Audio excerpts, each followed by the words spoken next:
Et pour parler des relations entre la Côte d'Ivoire et le Burkina Faso, nous recevons Pierre Claver-Ien, maître de recherche en histoire des relations internationales au CNRST. Bonsoir, docteur. Bonsoir, M. Sagnan. Alors, on le sait, les relations entre la Côte d'Ivoire et le Burkina Faso ont été ces dernières années marquées donc, par des problèmes judiciaires. Est-ce que ces relations ont toujours été marquées par des moments de tension et des moments de rapprochement? Pardon. Oui, merci. Je voudrais dire que l'histoire des relations entre la Côte d'Ivoire et le Burkina Faso est celle d'un couple. À l'intérieur de la vie d'un couple, il y a quelquefois, bon, c'est le parfait mariage, mais par moments aussi, il peut y avoir des tensions, quelques tensions. C'est dit que ces relations ont été par moments excellentes et quelquefois un peu moins en fonction des contextes politiques et même géopolitiques parfois. Et de mémoire, je pense que les relations ont été excellentes sous la Première République, donc avec Maurice Emeogo, et sous la Quatrième République, donc avec le président Blaise Compaoré. Elles ont été moins bonnes, par exemple, sous le comité militaire de répression pour le progrès national, le colonel Césaire-Beau, qui avait institué, on se souvient, de laisser passer pour les Burkinabés voulant se rendre pour travailler en Côte d'Ivoire. Ces relations étaient un peu agitées, par moments, en tout cas sous la révolution démocratique et populaire, avec le capitaine Thomas Sankara. Et comme vous le dites, après les processus de transition, pendant les processus de transition, on a connu des tensions entre les deux pays.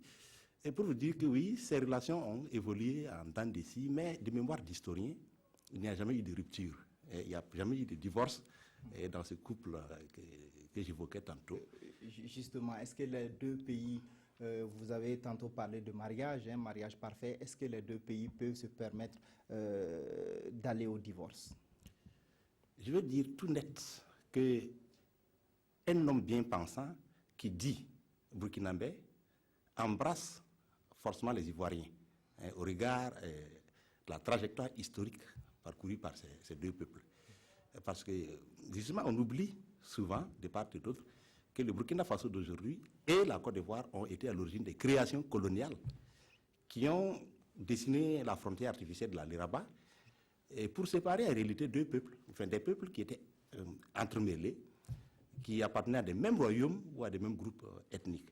Et le colonisateur s'est rendu compte très rapidement que le développement du Burkina Faso actuel et de la Côte d'Ivoire c'est pas séparable.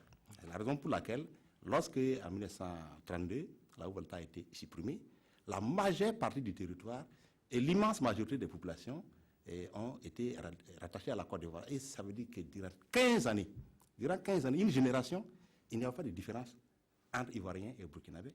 Il y avait des Ivoiriens habitant la basse Côte d'Ivoire ou la Haute Côte d'Ivoire, donc la partie voltaïque.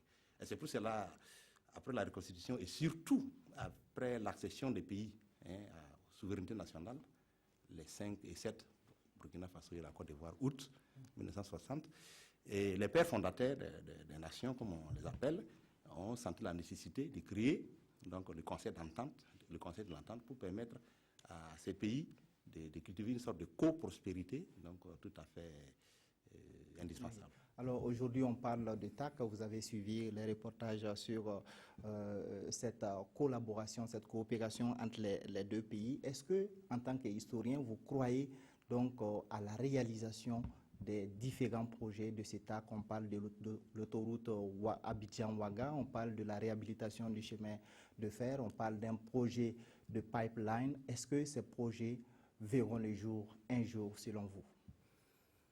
Bon, on a parlé aussi de la signature de conventions entre les universités et les centres de recherche. Oui, il ne faut pas l'oublier. Ça fait partie, oui.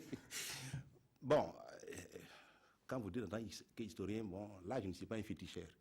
Mais pour dire les choses d'avance, mais je me dis que c'est un défi. C'est un défi qui est lancé aux dirigeants donc des deux peuples et qu'ils ont obligation de relever. Et vous les avez énumérés. Il y va vraiment du développement harmonieux des deux peuples. Et je pense qu'il y a une dialectique entre l'homme et l'histoire. Les hommes, c'est l'histoire qui fabrique. Les hommes font l'histoire, mais l'histoire arrive à fabriquer aussi les hommes. Et les peuples regardent les dirigeants. Donc je pense que c'est un défi. Moi, j'appelle la réalisation de ces défis-là, de tous mes voeux. Il n'y a pas de raison que je sois pessimiste. C'est un défi à relever à tout point de vue. Je crois, par nature, je suis assez optimiste. Et c'est quand je suis démenti par les faits que bon, j'en tire les conséquences. Alors je crois que les peuples, les dirigeants ne vont pas quand même s'amuser avec les aspirations légitimes des peuples qui les ont mis devant pour les diriger. Merci à vous, docteur. Je rappelle donc que nous recevions Pierre Claver, maître de recherche en histoire des relations internationales au CNRST. Et avec lui, il a été question donc des relations entre la Côte d'Ivoire et le Burkina Faso.